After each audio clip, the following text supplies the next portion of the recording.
Baik pemirsa, langsung saja kita akan beri kesempatan kepada Mas Miko Ginting untuk bisa memberikan pendapatnya, pandangannya Mas Miko melihat alasan-alasan, dasar-dasar yang diutarakan oleh hakim dalam memberikan potongan hukuman, kemudian juga tadi bisa menanggapi apa yang disampaikan oleh Mas Alfon dan juga Pak Joko Sarawoko. Silakan. Ya, tadi saya tidak mendengar suaranya Pak Joko ya, tapi kira-kira saya belum bisa memberikan posisi Komisi Yudisial dalam isu ini gitu. Pertama, memang Komisi Yudisial sangat memahami concern dari masyarakat. Tentu banyak sekali pertanyaan, banyak sekali keterkejutan di masyarakat yang saya kira perlu dijelaskan ya, diberikan penjelasan yang cukup utuh mengenai isi putusan ini gitu.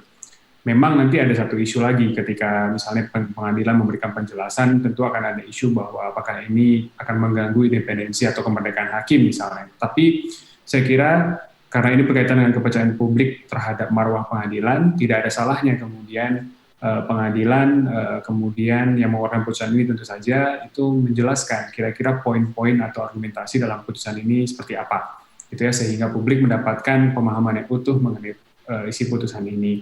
Nah, itu yang pertama. Yang kedua, Komisi Yudisial tidak berwenang ya dalam hal ini untuk menilai benar atau tidaknya suatu putusan, tepat atau tidaknya suatu putusan gitu. Jadi kalau ada pertanyaan apakah tepat putusan pengadilan tinggi yang mengurangi putusan pengadilan tingkat pertama dari 10 tahun menjadi 4 tahun misalnya, Komisi Yudisial tidak memiliki kewenangan untuk itu gitu ya.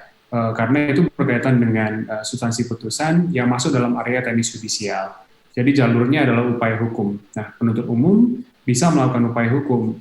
Ya, begitu juga misalnya dengan terdakwa pinangki, apakah dia puas atau tidak putusan. Ini kemudian dia juga bisa melakukan upaya hukum.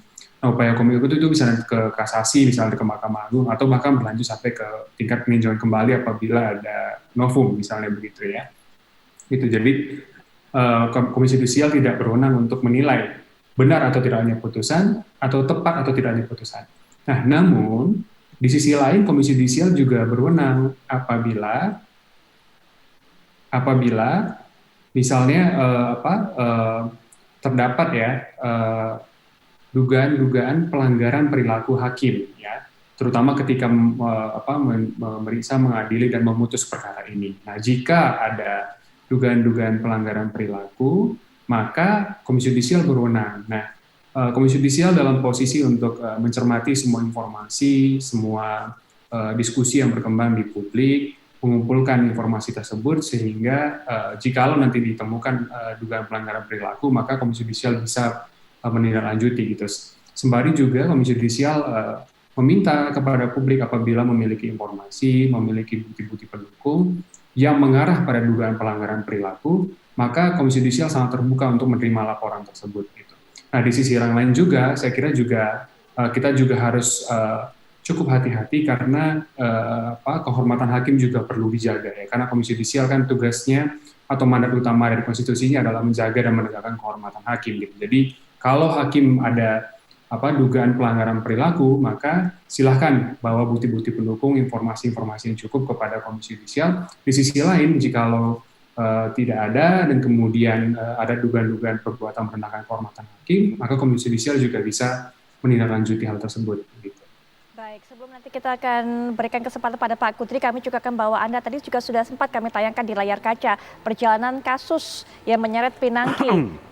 Kita sudah lihat tadi bagaimana perjalanan kasusnya dan juga vonis yang diberikan baik pengadilan negeri maupun pengadilan tinggi. Kita lihat, inilah dia. Pada 11 Agustus 2020 lalu, Kejagung menangkap dan menetapkan Pinangki sebagai tersangka gratifikasi. Kemudian juga diduga menerima $500.000. Berikutnya, September 2020, berkas perkara Pinangki dinyatakan P21. Dari 15 September kita menuju ke timeline berikutnya. 23 September sidang perdana di mana jaksa mendakwa Pinangki dengan pasal berlapis.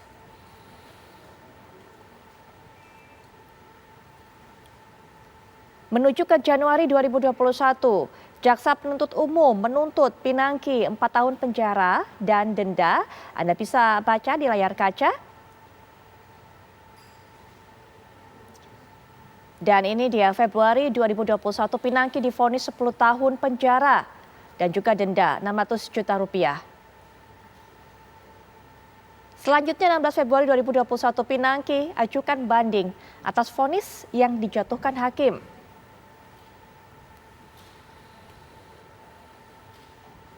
14 Juni 2021 Pengadilan Tinggi DKI Jakarta mengurangi hukuman Pinangki menjadi 4 tahun penjara dan denda dan 400 juta rupiah. Anda sudah lihat bagaimana perjalanan kasus Pinangki, vonis yang diberikan oleh hakim. Pendapat dari Pak Kudri? Ya, sebelum saya menanggapi, saya mau menyapa dulu Pak Joko. Selamat malam Pak Joko, apa kabar Pak? Untuk melihat kasus ini ya, saya lihat begini, kan Pinangki ini didakwa pasal 11 Undang-Undang Korupsi, yaitu mengenai gratifikasi. Ancaman hukumannya itu adalah minimum 1 tahun, maksimum 5 tahun. Jadi pada waktu yang lalu tadi sudah disebut ya bahwa jaksa itu menuntut 4 tahun. Berarti dia hampir 100% dituntut dari maksimum gitu loh ya. Nah, kemudian hakim pengadilan tingkat pertama memutus 10 tahun dengan tetap merujuk ke pasal 11 ya kan. Itu tentu kan tidak sesuai dengan ininya ketentuannya, karena dakwaannya itu pasal 11 maksimumnya ini ya kan. Nah, itu kan hakim tidak bisa memutus ya lebih dari apa yang ditentukan oleh undang-undang gitu loh. Nah, jadi itu ya, saya sendiri saya nggak baca memori banding dari pembanding Pinangki, saya nggak tahu ya. Tapi kalau saya lihat lihat dari ketentuannya itu, tentu putusan hakim itu tidak sesuai dengan undang-undang ya kan. Nah, jadi itu satu permasalahan. Memang kalau kita mau jelas ya, kan kita tidak tahu persis apa sih pertimbangan hakim tinggi menghukum menjadi 4 tahun gitu ya. Tadi disebut salah satu pertimbangannya itu adalah karena perempuan. Nah, menurut KUHAP ya, setiap hakim di dalam memutuskan satu putusan wajib ya di dalam putusan itu, dan itu hal wajib ya, harus mempertimbangkan hal-hal yang memberatkan dengan yang meringankan gitu ya. Ya, jadi saya kira juga kita harus lihat ya, mungkin apakah hakim itu tidak mempertimbangkan hal yang memberat, atau kita hanya mendengar informasi bahwa hakim itu hanya mempertimbangkan yang meringankan gitu. Ya mesti kita lihat lengkap. Baik. Karena di dalam putusan itu hakim itu wajib ya.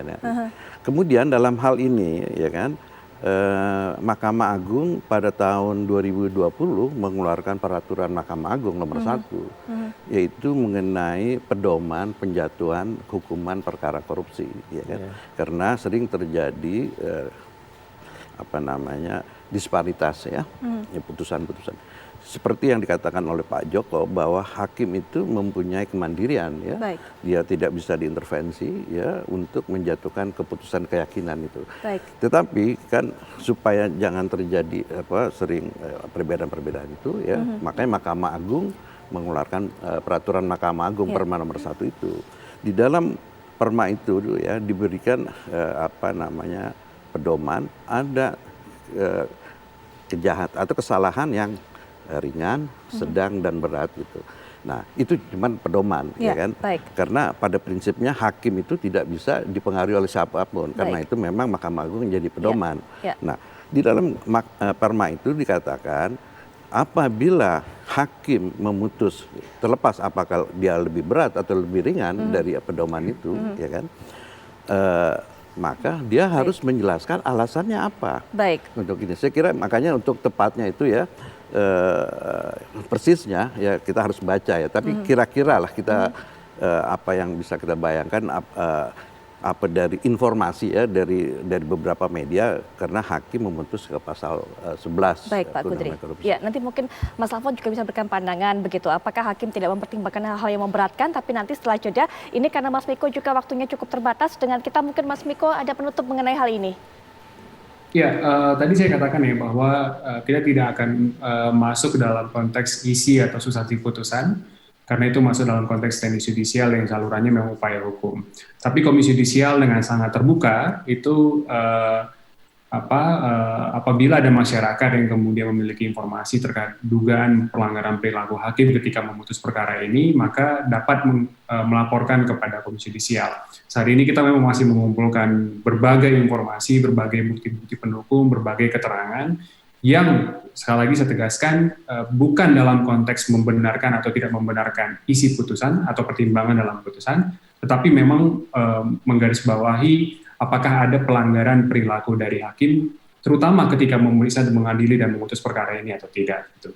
Baik, dugaan pelanggaran perilaku hakim nanti juga akan kita bahas bersama para narasumber lainnya. Pak Kudri masih bersama kita, Mas Alfon dan juga Pak Joko Sarwoko. Tapi Mas Miko Ginting, terima kasih sudah meluangkan waktunya untuk bisa memberikan pandangannya mengenai hal ini. Baik, kita akan lanjutkan diskusi ini setelah jeda.